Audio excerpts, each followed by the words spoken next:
Coming up on Speed Week, the on-again, off-again American Formula One race may be headed for Phoenix. The final checkered for a racing legend. And the good old boys are warming up. This and more next on Speed Week.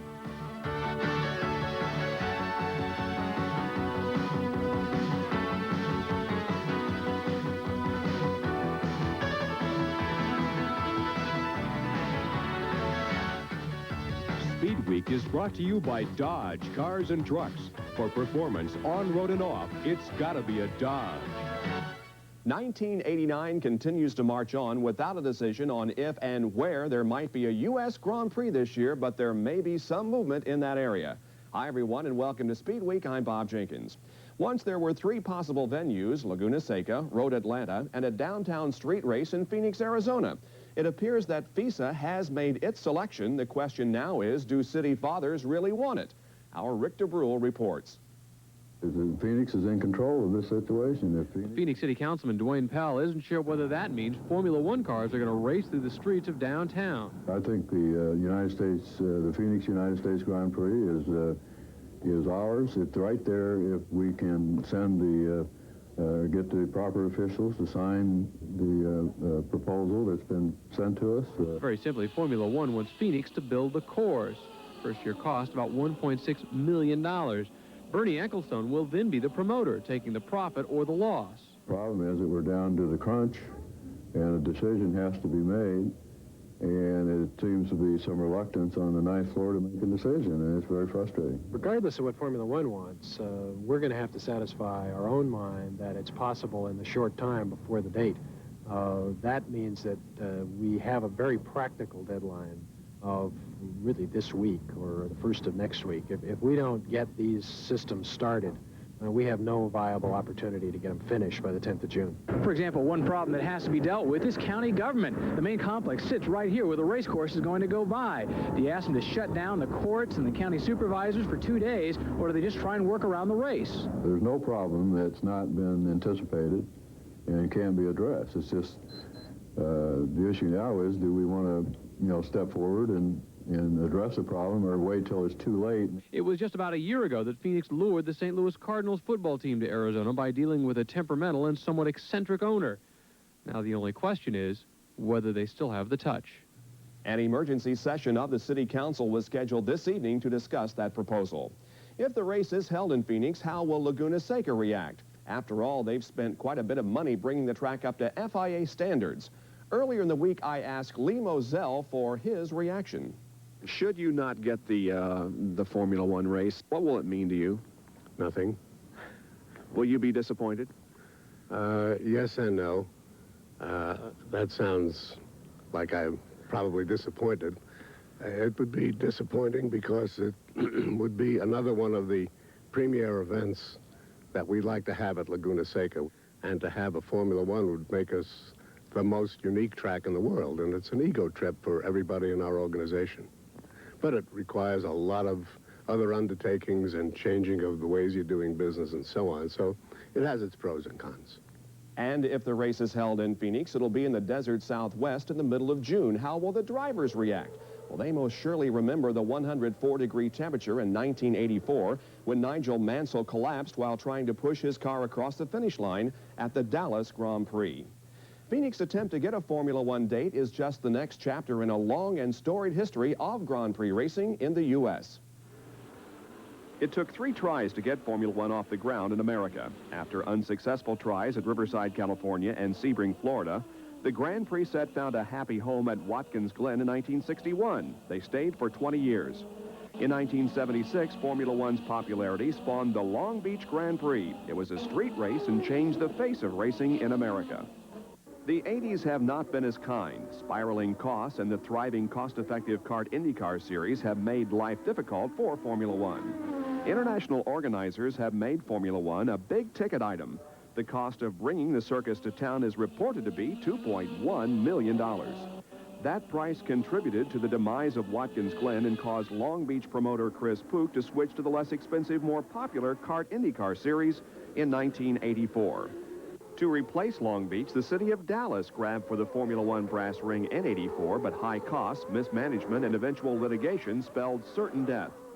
The world's gambling capital, Las Vegas, even tried its hand at Formula One in '81 and '82, switched to kart, then gave up altogether. America's Motor City, Detroit, proved the most successful venue of the '80s, running from '82 to '88. Then bottom-line-minded officials followed Chris Pook's lead and made the switch to kart.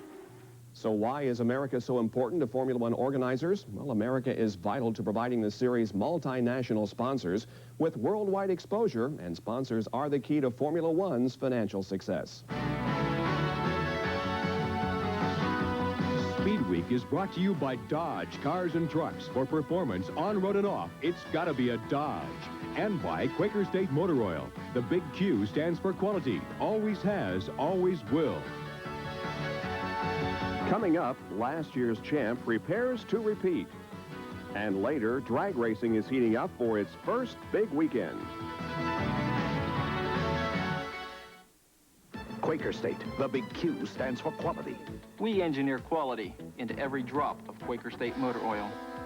Only Quaker State has QSX, an advanced formula proven to run clean for unbeatable protection from wear and tear. Before our oil's good enough for your car, we prove that it works in our car. Quaker State quality. We don't just talk about it, we live by it. Quaker State, the big Q stands for quality. Always has, always will.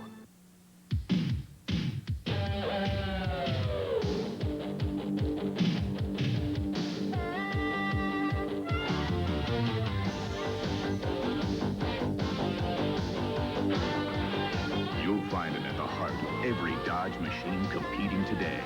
It's on the track and off the road. It's the new spirit of performance. The new spirit of Dodge. The new spirit of Dodge. Pronto, the fastest growing name in auto parts today. Pronto, featuring quality auto parts at lower prices. Speed. For some, it's life. Last year, the Motorcraft team won 4 world championships with the same Motorcraft parts you can buy for your car. Motorcraft quality parts from Ford. When you need to know about auto parts, ask the pro at Pronto. Douglas. Coleman. Rice. Burson. A star-studded cast in a big Monday doubleheader, live on ESPN.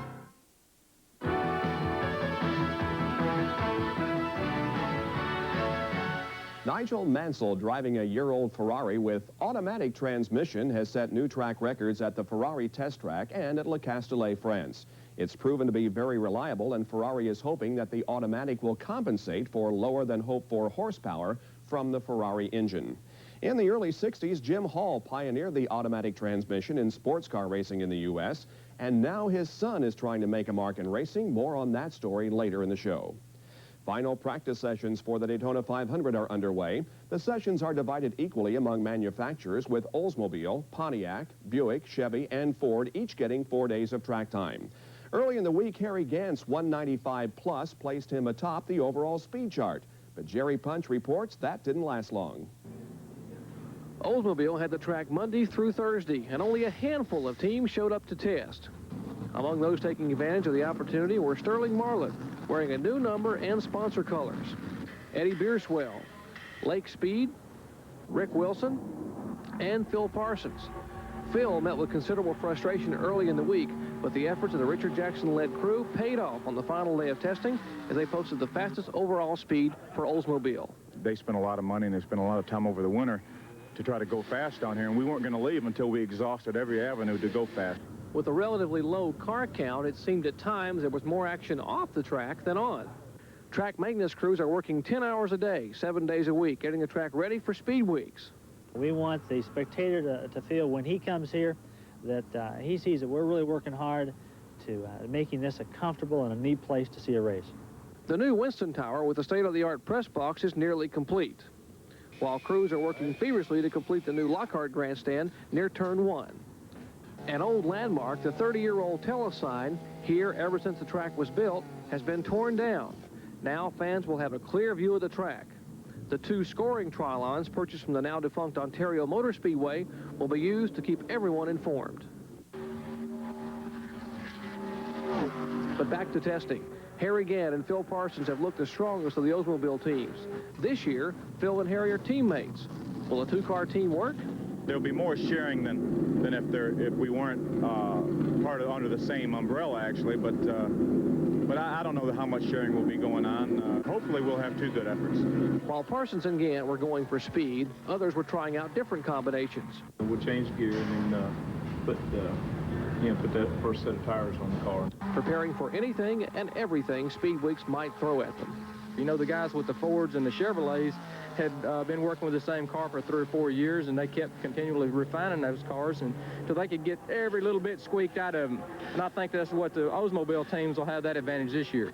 We'll have much more to report to you next week as both Pontiac and Buick teams will have completed their testing. From Daytona International Speedway, reporting for SpeedWeek, I'm Dr. Jerry Punch. The off-season, at least for some drivers, seems to get shorter and shorter each year, especially when you have a new car to test and get ready to defend your Winston Cup championship. John Kernan explains. Since winning his first Winston Cup title last November, Bill Elliott has been able to take only a couple of days off to go skiing in Colorado. Not only has the demand on Bill's time been increased by promotional requests, but with a new car designed for '89, the shop demands more time as well. One of my downfalls maybe sometime or other that I try to put too much emphasis here on the shop, but that's what got me to where I'm at. You know, I'm always thinking about what the car needs. I'm always sometimes in another world as far as what I feel like is going on. I'm trying to think ahead of what I feel like the car needs to be, done this week, next week, whatever. And it's just a lot of load on your mind that a lot of the other drivers don't have to deal with. So far, the tests on the new Thunderbird have gone well for the Elliots. Bill expects it to be very competitive at Daytona, but he says the real test for the new body style will be at the intermediate-sized tracks. I feel like you're going to have to go to at least half the races to learn what the car needs, likes, or, at least 10 or 12. And you might as well say half the season to get on every racetrack to see what the car likes, dislikes, how it runs. You can pretty much pick up, because some of the racetracks are similar as you go along, but still, you want to rewrite your setup book to some extent. The new design and the increased demands on Bill's time has put the team under the gun in shooting for its second straight driving title, and Bill knows he'll have to be selective in dividing his time in order to maintain the team's success. Bill will get his next chance to test the new car at Daytona when Ford takes over the Speedway a week from Saturday. The Honda dealership owned by recently retired Cale Yarborough was destroyed by fire earlier this week. But the most disappointing loss to Cale had to be the irreplaceable trophies and awards. The total loss was estimated at over $1 million.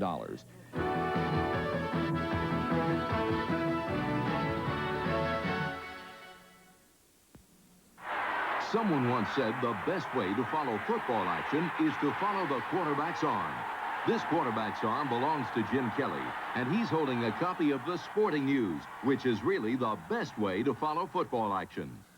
I've been reading the Sporting News for 12 years now, and when it comes to inside information, this is the next best thing to a coach's meeting. The Sporting News, for total team coverage, college and pro. More football facts and stats than any other sports weekly, plus hot news of baseball, basketball, and hockey. Take it from this quarterback. The Sporting News is America's favorite way to follow football action, and now delivered right to your door at a 75% savings. Call 1-800-638-1200 and get 50 big issues of the Sporting News for 4 easy payments of just $7.47. You'll save 75% off the cover price, save 50% off the regular subscription rate. So call now 1-800-638-1200. That's 1-800-638-1200. It's one of college basketball's greatest rivalries. See the North Carolina Tar Heels battle the Duke Blue Devils right after Georgetown takes on Providence. Wednesday night, live on ESPN.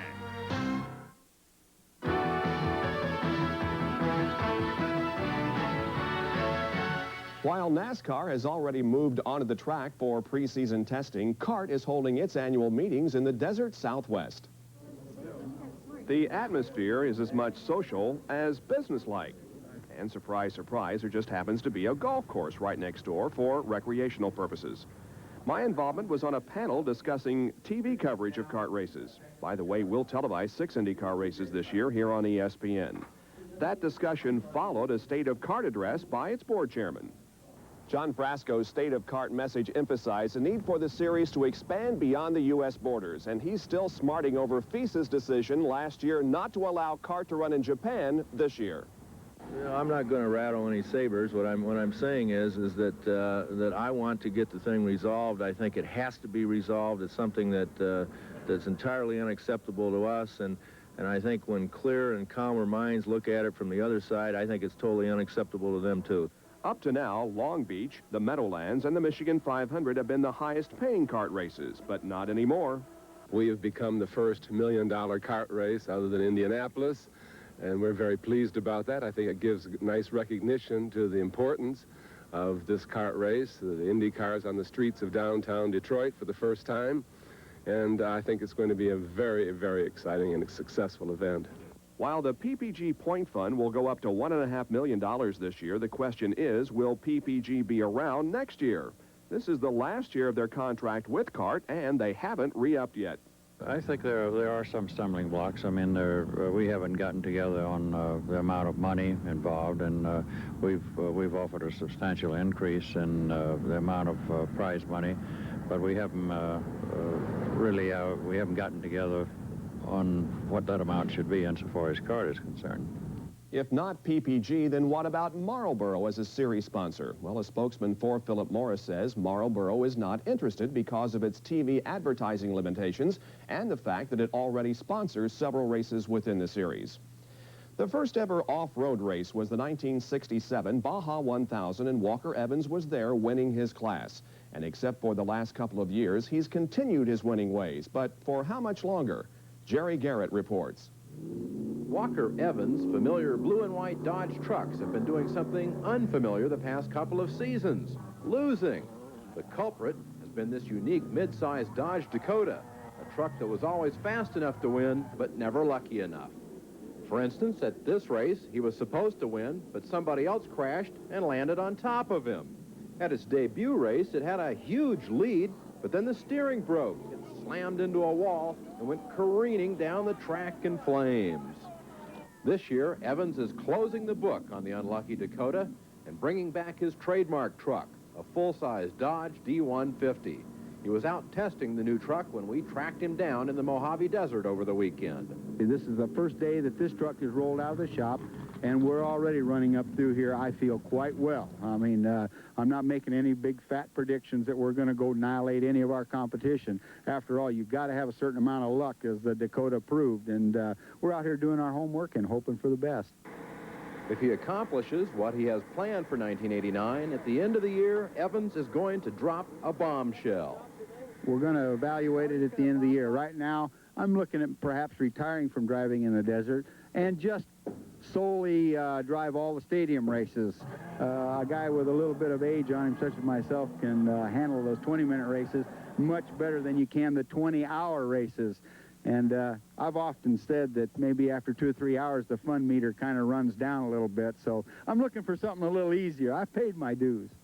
Finland's Ari Vatanen has won the Paris to Dakar rally. Although Peugeot teammate Jackie Ickx led Vatanen, the team ordered Ickx to wait at the finish line so that Vatanen could win. We all know that drag racing is a highly sophisticated and technical sport, and the advances are continuing this year.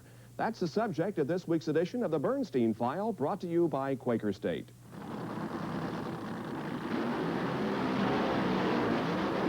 The Super Bowl of drag racing will be held this weekend. It's the final tune-up prior to the NHRA season opener at Pomona. I don't ever use a racetrack for a test track. I use it to win a race, and that's what we're here for. But others are here to experiment with new technology. 1989 brings to drag racing computers that control the fuel system and clutch while the car is making its run. They're called timers. I would rather have the driver do everything, to be truthful with you. That's the way that I've always taught myself and that I have done for all the years. But I've had to change with the times and so forth. This car's got a computer on it, and it's got lots of timers. Of all the timers that are on there, there's only 2 that are hooked up right now, but we have the options to hook up more of them. It depends on if I start making mistakes or not, then they'll take that job away from me and put it on a timer. But the biggest breakthrough in technology may come in the form of a new engine from Australia, the McGee. You said that you saw everybody run a pushrod engine. You didn't understand why. Explain that. Well, the racing background we'd come from, you rent a racing engine. I don't consider a rocker arm engine a racing engine. I mean, it's a modified passenger car engine. Last September, Kenny Bernstein tested the McGee at Indianapolis Raceway Park. The problems he encountered with the exhaust valves are solved now, and he's ready to try again. I think everyone is kind of sitting back looking to see how it performs, because there's no sense in spending the money if it doesn't work. We're kind of the guinea pigs, and the research and development side lays in our lap, and we're willing to go do that because we think it's an advantage as time progresses. But it's not going to happen overnight. It's going to take some time to be successful if it is.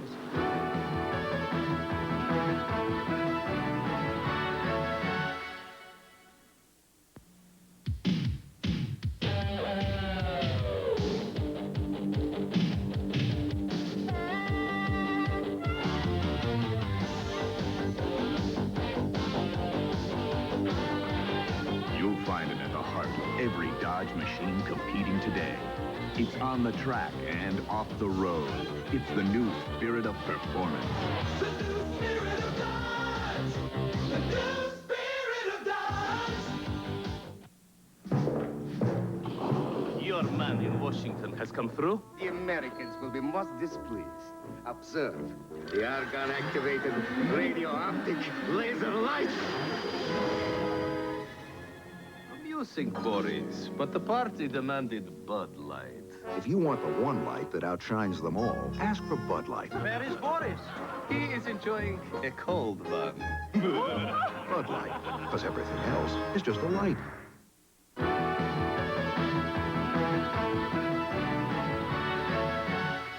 The American Auto Racing Writers and Broadcasters Association honored its All-American team last weekend in Long Beach.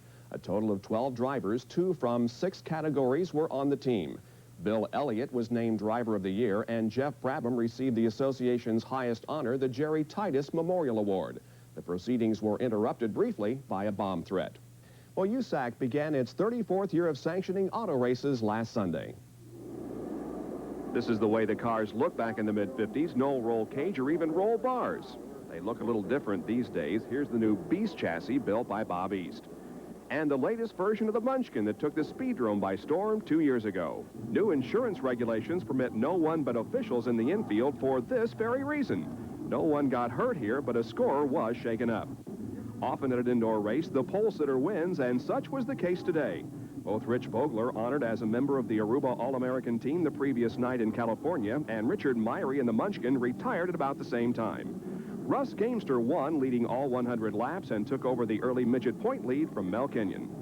Donald Davidson joins me now, and Donald, we lost a good friend last week in Jim Hurtubise. Yes, Bob, always a great crowd favorite and caused a sensation at the Indianapolis Speedway in 1960 when he qualified almost at the first 150-mile-an-hour lap. And when he was accepting the accolades afterwards, he said over the PA, "You think that's something? Wait till next year when Parnelli Jones gets here." He was referring to his close friend, whom he used to travel with, Jim's dog, Prince.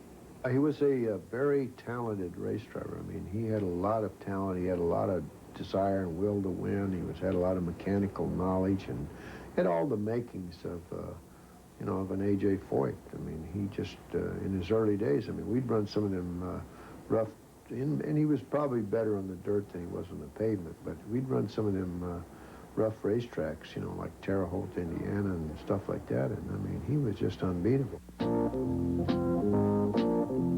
He was from North Tonawanda, New York, but his racing career began with CRA Sprinters in the West, and it was there that the Day-Glow Red Sprinters with the gold leaf number 56 first became familiar. He converged on USAC about the same time as Parnelli Jones, the two of them campaigning the first really successful Chevy V8s in USAC sprint racing and dueling with the likes of A.J. Foyt and Roger McCluskey.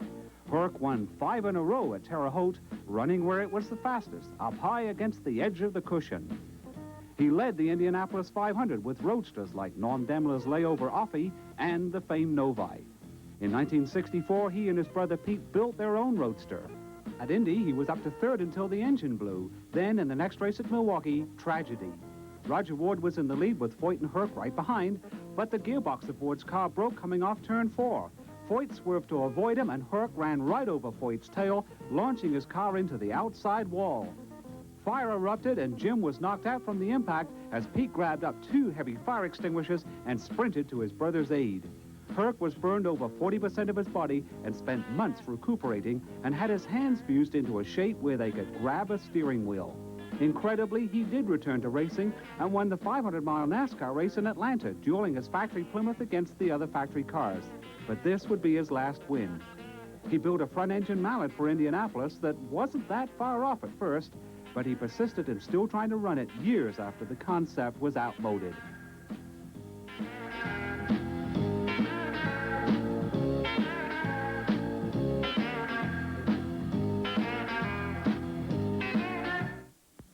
In auto racing, the big Q stands for quality. In Quaker State's 11,000 RPM Porsche-powered Indy car. In Ricky Rudd's 625 horsepower high-torque V8. These great racing engines demand the great name in motor oil. Quaker State with QSX, proven to run clean for unbeatable protection from wear and tear. And the Quaker State that protects all these engines on the track is the same oil you buy right off the shelf. Quaker State, the big Q stands for quality. Always has, always will.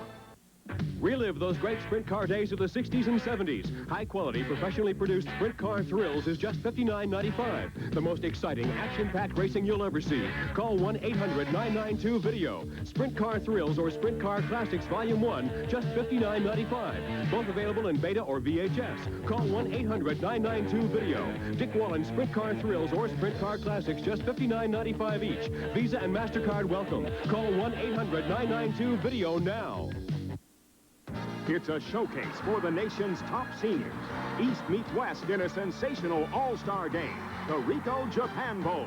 Live from Yokohama, Sunday night at 10 Eastern on ESPN.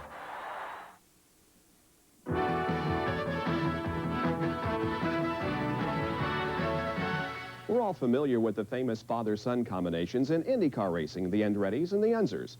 But in the process of completing our recent Where Are They Now show, Larry Nuber came across another that you might not be aware of. Texan Jim Hall was a man who dared to be different. A successful innovator, he was known to creatively interpret rules for his advantage. Thus, the high-wing Chaparral with an automatic transmission, the vacuum cleaner Can-Am car, and the first of the ground effects Indy cars.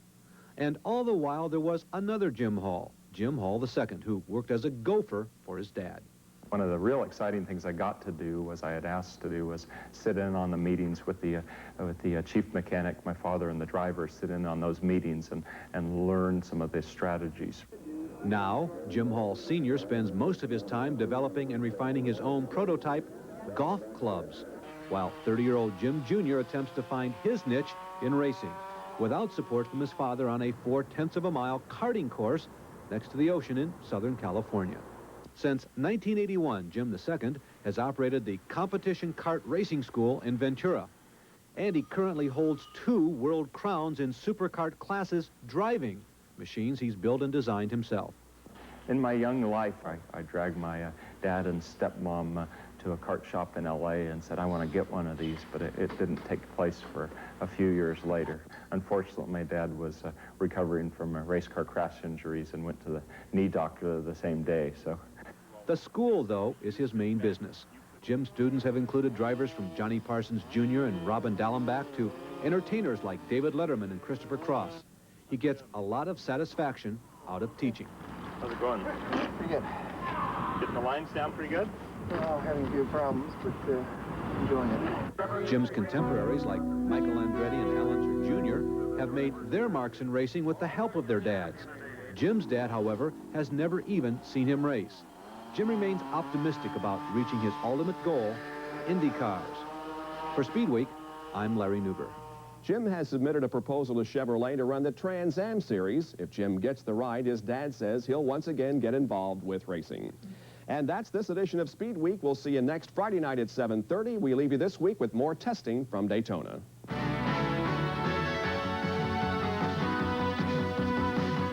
Speed Week has been brought to you by Quaker State Motor Oil. The big Q stands for quality, always has, always will. And by Bud Light. Everything else is just a light.